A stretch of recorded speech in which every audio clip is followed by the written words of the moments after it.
Hi friends, అందరికీ నమస్కారం అండి. తెలంగాణ రాష్ట్ర వ్యాప్తంగా ఉన్నటువంటి రైతులందరికీ ఇప్పుడే అందిన తాజా సమాచారం. తెలంగాణ రాష్ట్ర ముఖ్యమంత్రి సీఎం రేవంత్ రెడ్డి ఎట్టకేలకైతే తీపి కబురు అయితే చెప్పడం జరిగిందండి. ఎవరైతే రైతు భరోసా నిధుల కోసం ఎదురు చూస్తున్నారో డబ్బులు వానాకాలం పంట పెట్టుబడి సాయం ఎకరానికి 15,000 రూపాయలు అకౌంట్లో అయితే ఇప్పుడు వస్తాయని చెప్పేసి చాలా మంది అయితే ఎదురు చూస్తారు. ఇటీవల కాలంలో నవంబర్ అన్నారు, ఇప్పుడు డిసెంబర్ అయితే రానే వచ్చింది. ఏదైతే 1 ఎకరం 2 ఎకరాలు 3 ఎకరాలు 4 ఎకరాలు 5 ఎకరాలు 10 ఎకరాలు 15 ఎకరాలు సాగు చేస్తున్న రైతులందరికీ ఊహించని శుభవార్త తీసుకురావడం జరిగింది మంత్రి తుమ్మల నాగేశ్వరరావు. గత ప్రభుత్వంలో ఎటువంటి రూల్స్ లేకుండా అందరికీ డబ్బులు అనేది ఎకరానికి 5,000 రూపాయలు 2 విడతలు 10,000 రూపాయలు ఖాతాలు అయితే జమ చేశారు. గతంలో చాలా పొరపాట్లు అయితే తప్పిదాలతో రైతు బంధు పథకం అసలు అన్నదాతలకు డబ్బులు అనేది చాలా తక్కువ మొత్తంలో 100 ఎకరాలు ఉన్న రైతులకు 5 లక్షల రూపాయలు వస్తాయి. 1 ఎకరం 10 ఎకరాలు ఉన్న రైతులకు 5,000 రూపాయలు 50,000 రూపాయలు అలా రావడం జరిగింది. దీంతో కొండలు గుట్టలు రాళ్లు రప్పలు రియల్ ఎస్టేట్ వెంచర్లు పనికిరాని భూములు పడగబడ్డ భూములు 100 ఎకరాలు ఉన్న భూమి ట్యాక్స్ కట్టే పట్టా భూమి ఉంటే సరిపోయేది.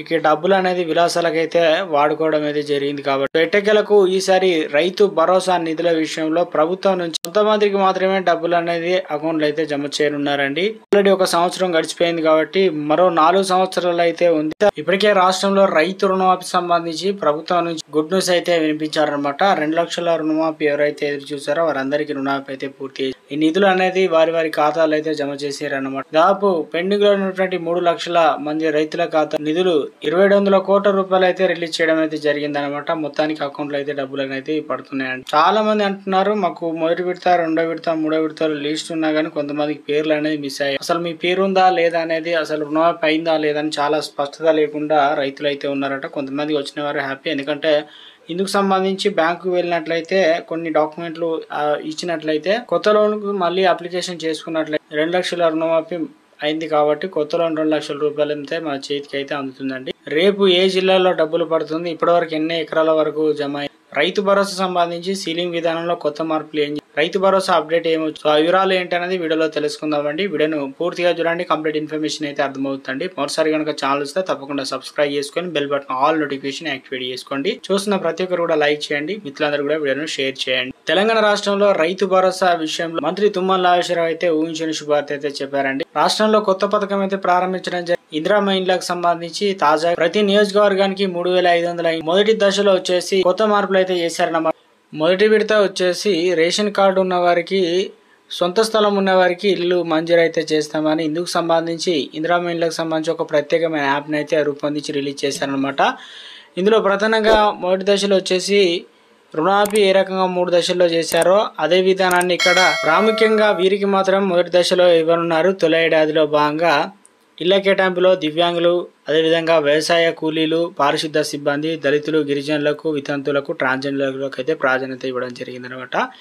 సో ఇళ్ల నిర్మాణానికి సంబంధించి మల్ల కేంద్రంలో మోడల్ హౌజులు అనేది నిర్మించి ఇస్తారనమాట.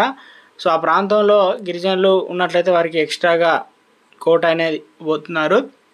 దాంతోపాటు లబ్ధిదారుల స్తోమతకు తగ్గట్లుగా అంటే ఒక గది ఎక్స్ట్రా కట్టుకోవాలా, తక్కువ కట్టుకోవాలా, ఎంత ప్లేస్లో కట్టుకోవాలి ఏందనేది కూడా ఎలాంటి రూల్స్ అనేది పెట్టలేదని. సో ఇందుకు సంబంధించి కూడా డబ్బులు అనేది ఏ రకంగా వేస్తారు ఏంటంటే ప్రతి ఇంటికి 5 లక్షల రూపాయలు అయితే జమ చేయబోతున్నారండి. ఇందులో ట్రాన్స్పరెన్సీ, అవినీతి, దాంతోపాటు ఫైరవీలకు తావు లేకుండా ఈ యాప్ అయితే తీసుకురావడం జరిగింది. యాప్లో నమోదు చేయాల్సిన వివరాలు వాళ్ళు అడుగుతారనమాట. ప్రస్తుతం నివసిస్తున్న ఇంటి స్వరూపం ఎలా ఉంది, ఇల్లు నిర్మించుకోవడానికి భూమి అందుబాటులో ఉందా లేదా, స్థలం లబ్ధిదారుడి పేరు మీద ఉందా లేదా, కుటుంబ సభ్యుల పేరు మీద ఉందా లేదా, ఇంట్లో వివాహిత జంటల మధ్య సంఖ్య ఎంత ఉంది, ప్రస్తుతం గ్రామం పట్టణం ఎన్నేళ్ళుగా నివసిస్తున్నారు, లబ్ధిదారులు వికలాంగుల, అనాథల, ఒంటరి మహిళల, వితంతుల, ట్రాన్స్జెండర్ల, సఫాయి కార్మికుల ఉంటే ఇందిరమ్మ ఇళ్లలో ఈ భాగం వారికి ప్రాధాన్యత ఉంటుందని చెప్పేసి, తక్కువ స్థలం ఉండి 2 గదులు, వంటగది, బాత్రూమ్ వంటివి ఉండేలా ఇంజనీర్లు ఆకృతులు కూడా రూపొందించారని యాప్ను సెంటర్ ఫర్ ఈ గవర్నెన్స్ అయితే రూపొందించిందండి. చాలా మంది అప్లికేషన్ చేసుకున్నారు. రేషన్ కార్డుల కంటే దాదాపు 80 లక్షల మంది ఇందుకోసం అయితే పూర్తి స్థాయిలో ఉన్నారన్నమాట. అంతమందిలో ప్రభుత్వం అయితే మొదటి దశ రేషన్ కార్డు ప్రామాణికంగా తీసుకుంది. అనర్హులను వేయబోతున్నారు. ఈ గ్రామంలో అయితే కార్యదర్శి, వార్డు మెంబర్లు వీళ్ళంతా కూడా సర్వే చేసి అనర్హులకు ఇవ్వకుండా పూర్తి స్థాయిలో కూడా ఎంపీడీఓలు, కలెక్టర్లు, కమిషనర్ ఆధ్వర్యంలో అయితే చేపడుతున్నారండి. ఇక ఎవరెవరికి రాదంటే 3 చక్రాల వాహనాలు, 4 చక్రాల వాహనాలు, వ్యవసాయ యంత్ర పరికరాలు ఉన్న వారికి, గతంలో ఆస్తి పన్ను కనుక కట్టిన వారికి, అదేవిధంగా ఇల్లు మంజూరై గతంలో ఏమైనా కొన్ని పథకాలు లబ్ధి పొందిన వారికి అనర్హులుగా ప్రభుత్వం అయితే ప్రకటించడం అయితే జరిగిందండి. సో ఈ పథకానికి సంబంధించిన కాస్త ఇన్ఫర్మేషన్. రైతు భరోసా సంబంధించి ప్రభుత్వం నుంచి మంత్రి తుమ్మల నాగేశ్వరరావు గతంలో కేసీఆర్ హయాంలో ఉన్నప్పుడు ఎకరానికి 5,000 రూపాయలు వేసేది. కానీ ఎన్నికల కోడ్ రావడంతో రైతు బంధు పైసలు ఆగిపోయినాయి. అప్పుడు మేము ఏం చేసామంటే 7,625 కోట్ల రూపాయలు అయితే ఎటువంటి రూల్స్ పెట్టకుండా అన్నదాతల కోరిక మేరకు ఏప్రిల్ మే నెలలో రైతు బంధు అయితే వేశాం. కానీ ఇప్పుడు ప్రస్తుతానికి రైతు భరోసా కోసం అయితే చూస్తున్నారు కాబట్టి ఇందులో మరొక పథకాన్ని అయితే తీసుకురాబోతున్నారట. అదే అకాల పంట నష్టపోయిన రైతులకు 10,000 రూపాయలు సాయం చేసేందుకు పంట బీమా పథకాన్ని ప్రారంభించబోతున్నామని కూడా చెప్పారనమాట. నేటికి రాష్ట్ర వ్యాప్తంగా 25 లక్షల కుటుంబాలకు గాను 20,000 కోట్ల మేర రుణమాఫీ నిధులు రైతుల ఖాతాల్లో సర్కారు జమ చేసిందండి. వారి కళ్ళల్లో ఆనందం చూశామని. సో మొత్తం మీద అయితే పూర్తి స్థాయిలో రైతు భరోసా సంబంధించి ప్రభుత్వం నుంచి తాజాగా కొన్ని గైడ్ లైన్స్ అనేది రూపొందించారట. రేపు సీఎం రేవంత్ రెడ్డి టేబుల్ వద్దకు సబ్ కమిటీ రైతుల నుంచి ప్రజల నుంచి సూచనలు ఇచ్చారు. ఆ నివేదిక అనేది కొన్ని గైడ్ లైన్స్ అనేది యాడ్ చేశారు. పీఎం కిసాన్ లో ఉన్నటువంటి రేషన్ కార్డును ప్రామాణికంగా సీలింగ్ విధానాన్ని దాంట్లో కౌలు రైతులకు ఏ రకంగా ముందుకు నిజమైన రైతులకు ఏ రకంగా ముందుకు దాదాపు ఒక రైతుకి 20 ఎకరాలు 10 ఎకరాలు కౌలు చేసుకుంటే 10 ఎకరాలు ఓన్ గా వ్యవసాయం చేస్తే ప్రభుత్వం పైన భారం పడుతుంది. ఈ విధానానికి సంబంధించి లిమిట్ పెట్టాలంటే కౌలు రైతులకు నిజమైన లబ్ధిదారులకు 10 ఎకరాల లోపు అంటే భూ యజమానికి సంబంధించి 6 ఎకరాల వరకు, కౌలు రైతులకు 4 ఎకరాల వరకు అంగీకార పత్రం ఒప్పందం ఉండే విధంగా ఆప్షన్ ఎంచుకున్నట్లయితే దీనిపైన రాష్ట్రంలో బడ్జెట్ కూడా భారీగా తగ్గనుందన్నమాట. ఏమీ లేని కూలీలకు సంబంధించి సంవత్సరానికి 12,000 అయితే ఆర్థిక సాయం అయితే అందించబోతున్నారండి. తెలంగాణ రాష్ట్రంలో ఇప్పటికే రైతు భరోసా విషయం డిజిటల్ క్రాప్ సర్వే అయితే జరిగింది. బీసీ కులగన్న ఆర్థిక రాజకీయ సర్వేలో భాగంగా రైతులకు సంబంధించి 6 నుంచి 7 ప్రశ్నలు అయితే అడిగారు. ఆ డాటా ప్రకారం గతంలో భూమి దగ్గరికి వెళ్లి వ్యవసాయ అధికారులు ఏ పంట వేశారు ఏందని వానాకాలం సంబంధించి యాప్ లో అయితే వివరాలు నమోదు చేసి వాటి ఆధారంగా రాష్ట్ర వ్యాప్తంగా ఉన్నటువంటి 16 జిల్లాల్లో డబ్బులు అనేది జమ అవుతున్నాయండి. మీ ఫోన్ లోకి మెసేజ్లు కూడా వస్తుంటాయి, ఒకసారి చెక్ చేసుకో. చాలా మంది మిత్రులు అంటున్నారు, అన్న మాకు 1 రూపాయి కూడా రావడం లేదు, రైతు భరోసా సంబంధించి ఒక స్పష్టత ఇవ్వండి, ఎప్పటి నుంచి ఎప్పటి వరకు అందరి అకౌంట్ లో కూడా డబ్బులు అనేది క్రెడిట్ కాబోతుంది అని చెప్పేసి అడుగుతున్నారు. అయితే దీనిపైన మంత్రి తుమ్మల నాగేశ్వరరావు క్లారిటీగా ఒక స్పష్టత ఇచ్చే ప్రయత్నం చేశారు. రైతు భరోసా సంబంధించి డిసెంబర్ 2వ వారం అసెంబ్లీలో చర్చించిన తర్వాత విధి విధానాలు గైడ్ లైన్స్ రైతులకు ప్రతిపక్షాలకు చెక్ పెట్టే విధంగా ఒక స్పష్టత గైడ్ లైన్స్ అయితే ఇవ్వనున్నారన్నమాట. గతంలో చెప్పుకొచ్చిన విధంగానే వాళ్ళకు ముందుగా రైతు భరోసా నుంచి మినహాయింపు అయితే ఉంటుందన్నమాట. డబ్బులు అనేది పడవని 4 చక్రాల వాహనాలతో ఐటీ కట్టే వరకు ప్రభుత్వ ఉద్యోగులు కూడా ఈ రైతు భరోసా నిధులు అనేది కట్ చేయబోతున్నారట. ఇవన్నీ ఊహాగానాలు. ఫైనల్ గా రైతు భరోసా సంబంధించి డిసెంబర్ 9వ తారీఖున అసెంబ్లీలో బిల్ అయితే పాస్ చేసి ఈ డబ్బులు అనేది డిసెంబర్ చివరి వారం నుంచి అకౌంట్ లో జనవరి లోపు డబ్బులు అనేది పడే విధంగా ప్రభుత్వం 7,500 కోట్ల రూపాయలు అయితే సిద్ధం చేసింది. దీన్ని బట్టి చూసుకున్నట్లయితే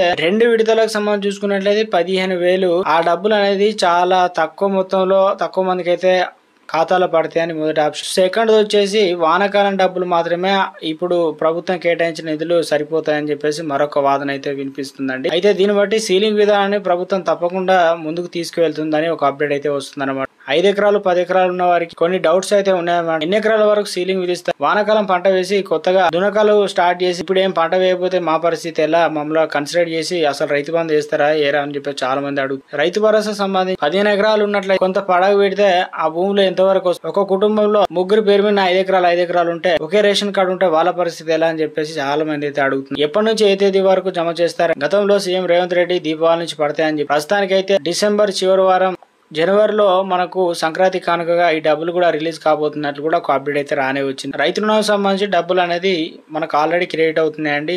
ఈ డిసెంబర్ నెలలో చాలా రోజులు బ్యాంక్ పని దినాలు ఉన్నాయి కాబట్టి ఒకసారి చెక్ చేసుకోండి. 3 విడతల్లో ఎవరికైతే డబ్బులు పడలేదో 4వ విడత 3 లక్షల మంది రైతుల ఖాతాలో నిధులు అనేది జమ అవుతున్నాయి అని చెప్పేసి ప్రభుత్వం నుంచి తాజాగా అప్డేట్ అయితే అందింది. లిస్ట్ ఉందా లేదా తెలుసుకోవడానికి వ్యవసాయ అధికారిని సంప్రదించినట్లయితే పేరుందా లేదా చెప్తారన్నమాట. ఏదైనా పొరపాట్లున్నా సరి చేస్తారు, మీకు రావడానికి అవకాశాలు కూడా ఉంది కాబట్టి. రైతు భరోసా నిధుల విషయంలో ప్రభుత్వం స్పష్టంగా ఉన్నట్టు తెలుస్తుంది. ఆర్థిక శాఖకు నిధులు కూడా సిద్ధం చేయాలని తక్కువగా ఉన్నట్లయితే 10 రోజులకు అట్లా 2,000 కోట్లు, 15 రోజులకు 2,000 కోట్లు ఇలా ప్రభుత్వం అయితే విడతల వారీగా రైతు రుణాపులో 3 విడతల వారీగా ఇలా రుణమాఫీ చేసిందో రైతు భరోసా కూడా అదే విధానాన్ని కొనసాగించాలని ప్రభుత్వం సూత్రప్రాయంగా నిర్ణయానికి వచ్చినట్లు ఒక అప్డేట్ అయితే వచ్చింది. డబ్బులు అనేది ఖాతాలో పడాలంటే తప్పకుండా ఈ కేవైసీ అనేది చేసుకుని ఉండాలి. అకౌంట్ అనేది మెయింటెనెన్స్ రన్నింగ్ లో అయితే ఉండాలి. తొందరలోనే కొన్ని గైడ్ లైన్స్ తో రైతులను ఆప్షన్ ఎంచుకునే విధంగా ప్రభుత్వం అయితే చర్యలు ఉండబోతున్నట్లు ఒక అప్డేట్ అయితే రావడం జరిగింది. చాలా మంది రైతులు అంటున్నారు, అసలు రైతు భరోసా అనేది సంక్రాంతి తర్వాత అయినా వేస్తారా వేయరా అని చెప్పేసి. తప్పనిసరిగా వేసే అవకాశాలు అయితే ఉంది. ఎందుకంటే అప్పుడు